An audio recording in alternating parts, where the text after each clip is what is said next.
नमस्कार फ्रेंड्स। आज हिंदी दिवस पर आप सभी को बहुत बहुत मुबारकबाद। सर्वप्रथम बहुत बहुत शुभकामनाएं। हिंदी दिवस हिंदी हिंदुस्तानी रेखता के नाम से प्रसिद्ध हमारी राष्ट्रभाषा राजभाषा हिंदी एक लंबे सफ़र से होकर के आज तक पहुंची है। मुस्लिम राजाओं के समय उर्दू और उर्दू जिसका जन्म उनकी भाषा फारसी और हिंदी के मिलने से हुआ। इस तरीके से उर्दू को हिंदी की छोटी बहन भी कहा जाता है।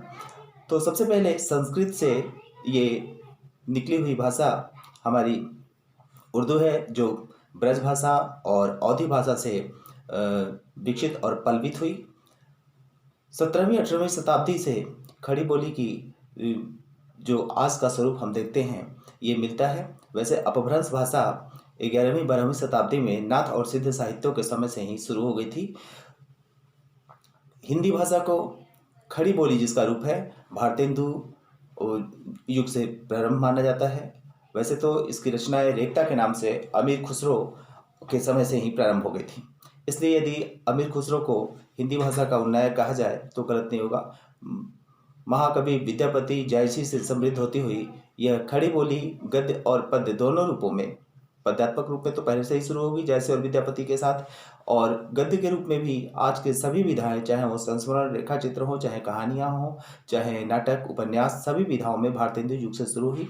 शुक्ल युग और आगे चल करके द्विवेदी युग और शुक्ल युग से होते हुई यह फिर छायावाद, जिसमें निराला जी हैं, पंत हैं, प्रसाद, महादेवी वर्मा, और छायावाद उत्तर काल में यह प्रगतिवाद, प्रयोगवाद और नई कविता के रूप में इसकी इसकी विकसित और पल्वित होती रही।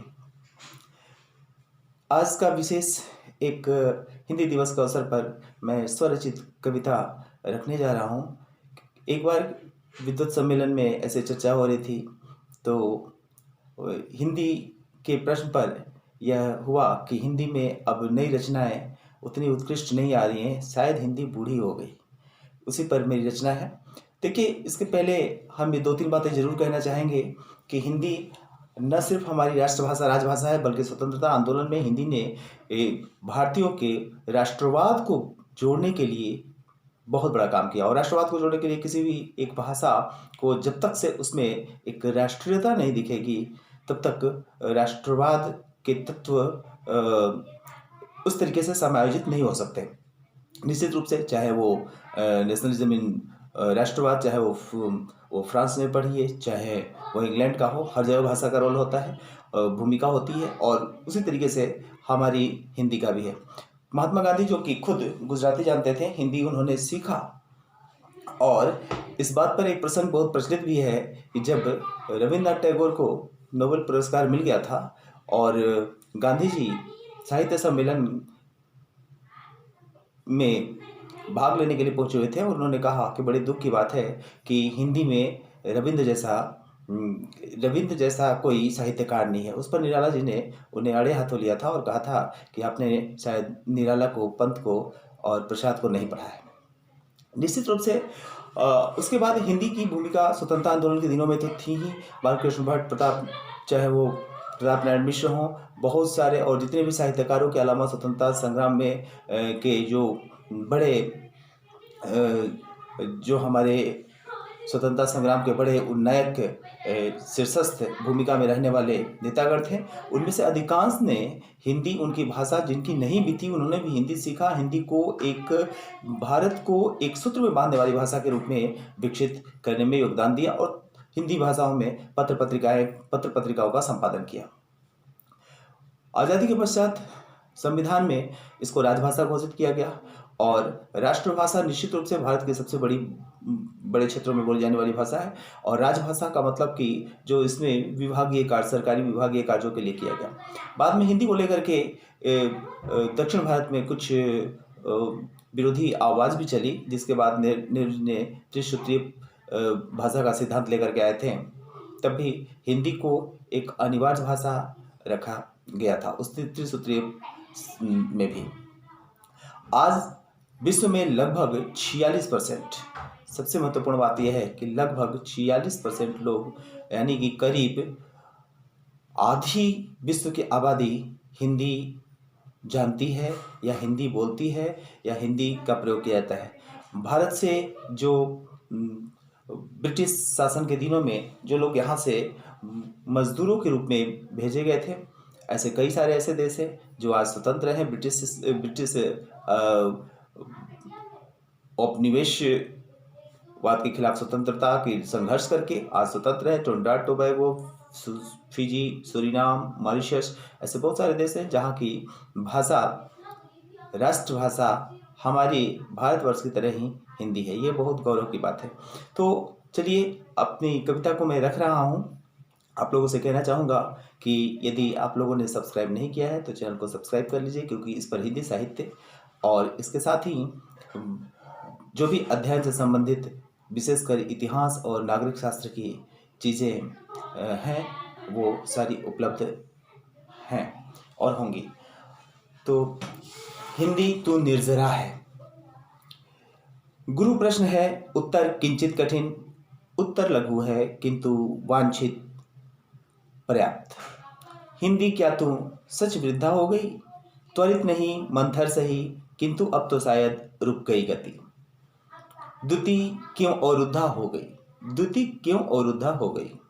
हिंदी क्या तू सच वृद्धा हो गई? अंतःस्थल में उठा कौतूहल, होने लगी मंद तीव्र हलचल। क्यों इतनी जल्द बूढ़ी हुई? देह यष्टि अभी पूरी गढ़ी नहीं।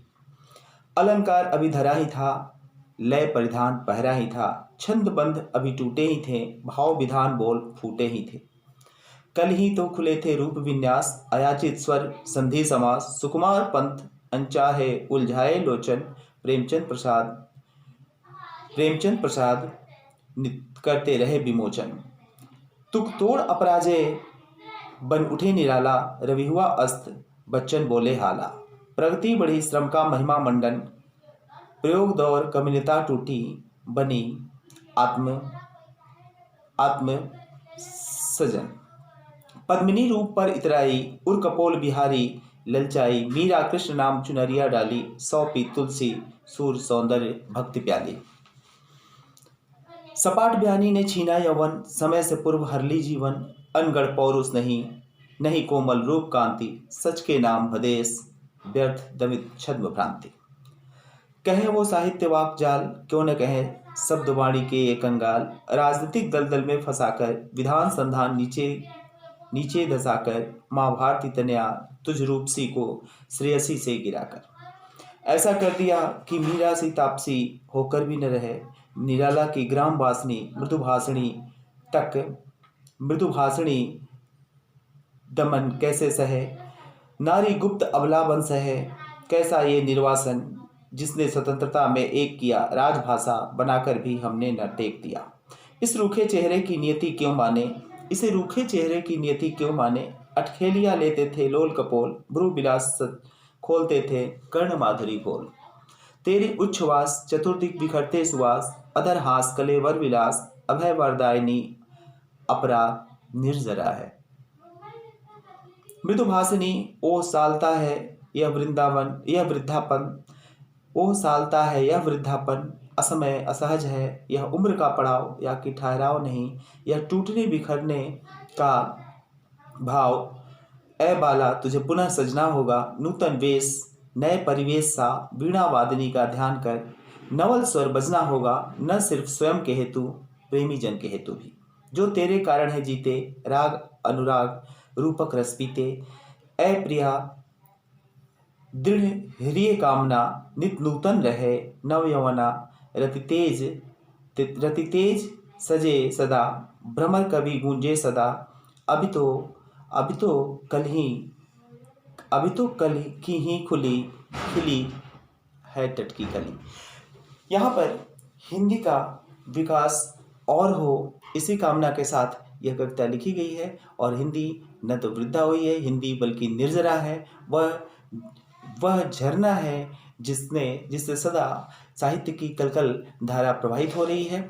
और सबसे बड़ी बात तो ये कि यूएनओ में, यानी कि संयुक्त राष्ट्र संघ में, हिंदी को एक आधिकारिक भाषा के लिए हमारी ओर से हमेशा भारतवर्ष की ओर से इसकी मांग होती रही है और मैं भी इस कविता के माध्यम से ये मांग करता हूँ कि भारतवर्ष की आधिकारिक राष्ट्रभाषा, राजभाषा, जो कि विश्व के लगभग आधी लोग के बीच प्रचलित है और इस्तेमाल की जा रही है, प्रयोग की जा रही है, प्रयुक्त की जा रही है, प्रशंसनीय है।